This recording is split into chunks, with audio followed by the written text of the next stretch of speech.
દાહોદ જિલ્લાના ઉચ્ચ પ્રાથમિક શિક્ષકોનો સ્નેહ મિલન કાર્યક્રમ યોજાયો, જેમાં તેમના પડતર પ્રશ્નો અંગે ચર્ચા થઈ। દાહોદ ખાતે આજે ઉચ્ચ પ્રાથમિક શિક્ષણ એકતા મંચ દ્વારા ઉચ્ચ પ્રાથમિક શિક્ષકોનો સ્નેહ મિલન કાર્યક્રમ યોજાયો, જેમાં જિલ્લાભરના ઉચ્ચ પ્રાથમિક શિક્ષકો કે જેઓ ધોરણ 6 થી 8માં ફરજ બજાવે છે તે શિક્ષકો મોટી સંખ્યામાં ઉપસ્થિત રહ્યા હતા। સાથે જ શૈક્ષણિક મહાસંઘ અને શિક્ષક સંઘના હોદ્દેદારો પણ ઉપસ્થિત રહ્યા। કાર્યક્રમમાં શિક્ષકોએ તેમના પડતર પ્રશ્નો જેવા કે ગ્રેડ પે, જિલ્લા ફેરબદલી, બિન શૈક્ષણિક કામગીરી જેવા અનેક પ્રશ્નોની રજૂઆત કરી, તેમજ બંને સંઘ એક મંચ ઉપર આવી અને શિક્ષકોના પ્રશ્નોની સરકારમાં ધારદાર રજૂઆત કરે, સાથે જ શિક્ષકોને વધારેમાં વધારે સંઘની કારોબારીમાં સમાવેશ કરી કારોબારીને વધુ મજબૂત બનાવી સરકારમાં ધારદાર રજૂઆત કરવામાં આવે અને પડતર પ્રશ્નોની નિરાકરણ લાવવા નક્કર કામગીરીનું આહવાન કરવામાં આવ્યું હતું।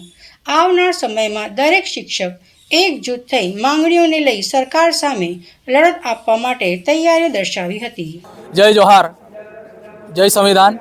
મિત્રો, આજ રોજ 17 ઓગસ્ટ 2026ના રોજ દાહોદમાં દીનદયાળ ઓડિટોરિયમ હોલ ખાતે દાહોદ જિલ્લાના ઉચ્ચ પ્રાથમિક વિભાગના લગભગ 600થી વધારે શિક્ષકોનું એક સ્નેહ મિલન યોજવામાં આવ્યું હતું, જેમાં તેઓના જે પડતર પ્રશ્નો છે, વર્ષોથી જે જૂના પડતર પ્રશ્નો હતા તે સંદર્ભે શિક્ષકોમાં જે જ્વાળા હતી એ જ્વાળા તેઓના હોદ્દેદારો જે ગુજરાત રાજ્ય પ્રાથમિક શિક્ષક સંઘ અને ગુજરાત રાજ્ય શૈક્ષિક મહાસંઘના બંને હોદ્દેદારોની વચ્ચે ઉપસ્થિતિમાં એક બહુ વિશાળ પાયે સ્નેહ મિલન યોજવામાં આવ્યું હતું। આ સ્નેહ મિલનમાં દરેક શિક્ષક મિત્રોની અંદર પોતાના જે પ્રશ્નો હતા એ તમામ પ્રશ્નોની રજૂઆતો કરવામાં આવી।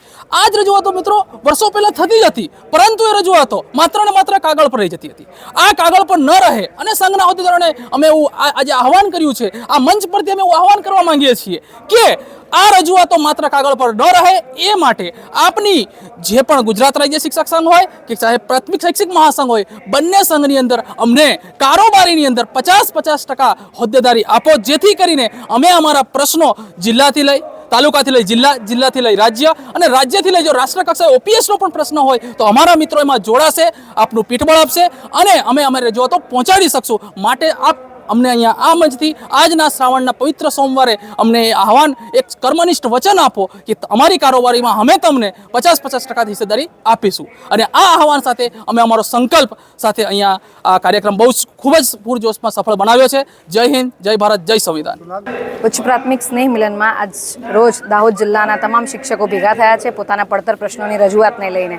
એમાં સૌથી મુદ્દો એ છે કે શિક્ષકને શિક્ષક રહેવા નથી દેતા, વહીવટી કાર્યોમાં કારકુન બનાવીને મૂકી દીધા છે। શિક્ષકનું કાર્ય ફક્ત ને ફક્ત બાળકોના સિંચનનું છે, વર્ગખંડમાં આવીને એ ભવિષ્ય ભારતનું ઘડી રહ્યો છે, પણ એને એ કાર્ય માટે કોઈ પણ યોગ્ય સમય અને યોગ્ય કદર આપવામાં આવતી નથી।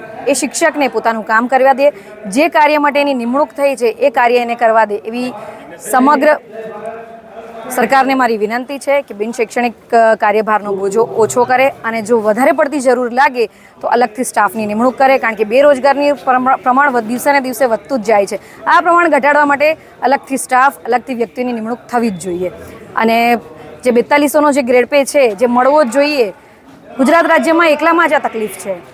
સૌથી વધારે ટેક્સ પે કરનારું રાજ્ય પણ આપણું ગુજરાત જ છે, છતાંય અહીંના સરકારી કર્મચારીઓને બહુ બધી તકલીફો વેઠવામાં આવે છે।